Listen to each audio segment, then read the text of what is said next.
Welcome back to the Winner's Circle, everybody. Dave Little with you. The Kindergarten Classic Final for 2-year-old Colton Gelding's on the pace goes to Hammer and Hank.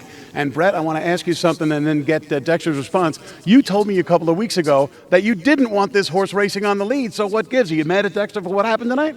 Well, they're eliminations. We're going for the money here tonight. So if you're going to turn them loose, this is the time to do it.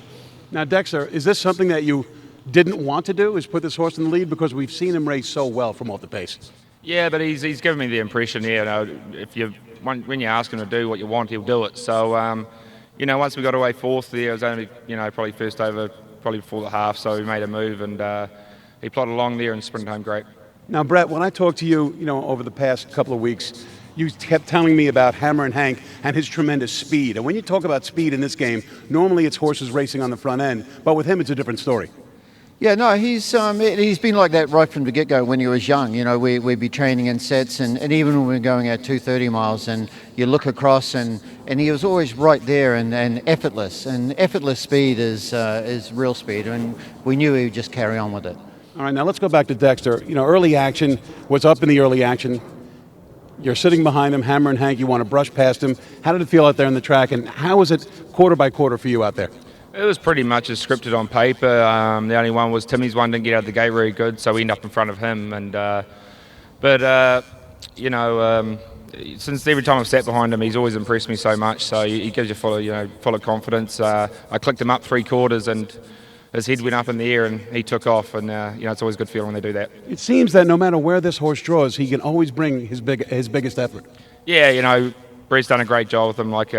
He's turned into a great versatile horse. His high speed obviously helps him a lot, and he's done it both ways now, which is it's always a good caper to have. All right, well, great stuff by Dexter Dunn. Now, Brett, Hammer and Hank, his only 2 losses of the year came at the hands of Monty Mickey in the Breeders' Crown Elimination and the Breeders' Crown Final, but he raced well in both races. No, he did, and sometimes you'd like to have him over again, but that's the way it went, and. Breeders' Crown Final night, that was a rough night. And for a little horse like him to be banging around back there, and, the race didn't sort of go the way we thought it would, but, no fault of his. Is your intention to go in the Governor's Cup next week? 100%. Governor's Cup and then shut down until next year. Now, in all of our talks this year, you've always been telling me how you like horses racing at 3 and at 5. This horse obviously having a great year at 2. What are you expecting from him next year? I expect to have this horse racing for a good long while. He acts to me like he's, I can't imagine him really having any soundness issues. He's so light on the ground, and he's a gelding, and he's going to go on. I think we're going to own him for a good long while. Well, Brett, congratulations. Hammering Hank, he wins the Kindergarten Classic Final for 2-year-old Colton Gelding's on the pace. Congratulations to driver Dexter Dunn, his 3rd Kindergarten Classic win of the night, and, of course, to trainer Brett Pelling.